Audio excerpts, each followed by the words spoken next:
आगरा में Shri Banke Bihari educational society द्वारा सामुदायिक रेडियो डॉक्टर भीमराव अंबेडकर विश्वविद्यालय एवं इनक्रेडिबल इंडिया फाउंडेशन संस्कृति के सहयोग से वंदे गुरु साहित्य समागम 2024 का आयोजन आगामी 10 फरवरी 2024 को होने जा रहा है, जिसका उद्घोषणा समारोह गुरुवार को कैलाशपुरी स्थित होटल भावना क्लार्कसन में आयोजित किया गया।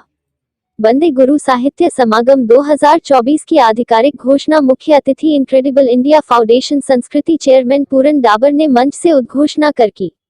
इसके बाद आयोजन के आमंत्रण पत्रिका का विमोचन मौजूद अतिथि न्यूरोफिजिशियन डॉक्टर नरेश शर्मा, अप्सा अध्यक्ष डॉक्टर सुशील गुप्ता, श्री बांके बिहारी एजुकेशनल सोसाइटी के संस्थापक अध्यक्ष डॉक्टर मदन मोहन शर्मा एवं नकुल सारस्वत आदि ने संयुक्त रूप से किया। इंडिया फाउंडेशन और बांके बिहारी सोसाइटी और आगरा डॉक्टर अंबेडकर भीमराव विश्वविद्यालय का जो सामुदायिक रेडियो है, उसके संयुक्त तत्वाधान में 10 फरवरी को दोपहर 2 बजे से एक हिंदी समागम होने जा रहा है, जिसमें हिंदी के गुरुओं को सम्मानित भी किया जाएगा और भारत की जो भाषा है कहीं ना कहीं आज जो इसमें हीन भावना भर दी गई है, उस हीन भावना से सबको निकल कर के आना है। कोई भी देश कभी भी किसी दूसरे की भाषा में विकसित हो नहीं सकता। गुलामी की मानसिकता से बाहर निकल करके हमें अपनी भाषा पर गर्व करना है, अपनी भाषा पर सीखना है, जो हमारा ओरिजिनल हुनर है। न केवल अंग्रेजी की डिग्री लेकर के हमको आगे बढ़ना है, बल्कि अपने हुनर को लेकर के आगे बढ़ना है। और आपकी शिक्षा जो है, हमारी शिक्षा हमारे कार्य को व्यवस्थित करने के लिए है, न केवल एक अंग्रेजी जानने के लिए, अंग्रेजी पढ़ करके अंग्रेजी जानने के लिए। ऐसे लगातार प्रयास हो रहे हैं कि देश जिस गति से विकास की ओर बढ़ रहा है, विकसित देशों की ओर बढ़ रहा है, हम समझते हैं कि बिना हिंदी के प्रोत्साहित हुए, बिना हिंदी पर गर्व किए हुए हम विकसित नहीं हो सकते। तमाम ऐसी संस्थाएं जो आज भी पढ़े लिखे लोग उन्हीं को समझती हैं जो अंग्रेजी जानते हैं। यही तो ऐसे लोगों के लिए यही बड़ी विडंबना है कि अंग्रेजी भाषा सिर्फ एक संपर्क का साधन होती है, एक बातचीत का साधन होती है, अपनी बात वहां तक पहुंचाने का साधन होती है। भाषा कोई नॉलेज नहीं होती। अंग्रेजी का जानने वाला भी उतना बहुत सारी बातों से अनभिज्ञ हो सकता है जितना किसी और भाषा के जानने वाला।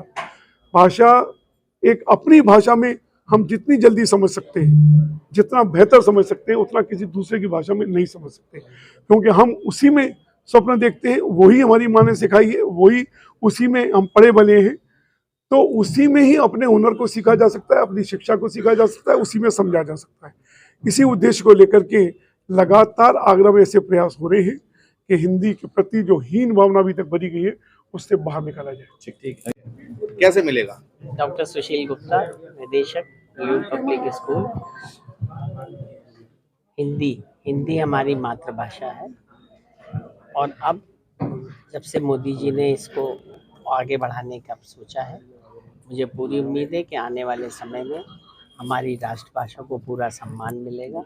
और ये भाषा एक ऐसी भाषा है जो बहुत सरल है लेकिन बहुत गूढ़ है।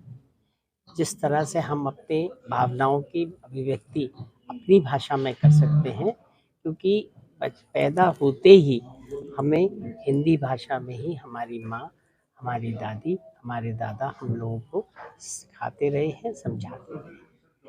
मुझे पूरी उम्मीद है कि इस तरह के जो कार्यक्रम 10 फरवरी को हो रहा है इनक्रेडिबल इंडिया और बांके बिहारी के तत्वाधान में, इस तरह से हिंदी की भाषा को बहुत प्रबल मिलेगा और आने वाला समय वो दूर नहीं है जो हमारी ही भाषा पूरे संसार में बोली जाएगी। शिक्षण संस्थानों का दायित्व होता है। जहाँ तक शिक्षण संस्थानों का सवाल है, शिक्षण संस्थान ऑलरेडी हिंदी में वो एक मीडियम जरूर हो गया है, लेकिन उसके साथ साथ अब सब कार्य हिंदी में होने लग गए हैं। हिंदी को ही हम ज़्यादा प्रोत्साहन दे रहे हैं और बच्चों को हिंदी भाषा के जितने भी आते हैं उन सब उनमें आगे बढ़ने के लिए उनको प्रोत्साहित कर रहे हैं। तो मेरा यही संदेश है कि हमारा जो राष्ट्रभाषा है हिंदी है, सभी देशों में अपनी अपनी भाषाओं को सब लोग प्रमोट करते हैं। हम लोग हिंदी भाषी देश हैं, फिर भी हम इंग्लिश को या बहुत सारी जो लैंग्वेज है उनको प्रमोट करते हैं। हमको हमारे देश में हिंदी को प्रमोट करना चाहिए। हमारे देश की भी एक भाषा होनी चाहिए जिस पे हम गर्व कर सकें। Thank you.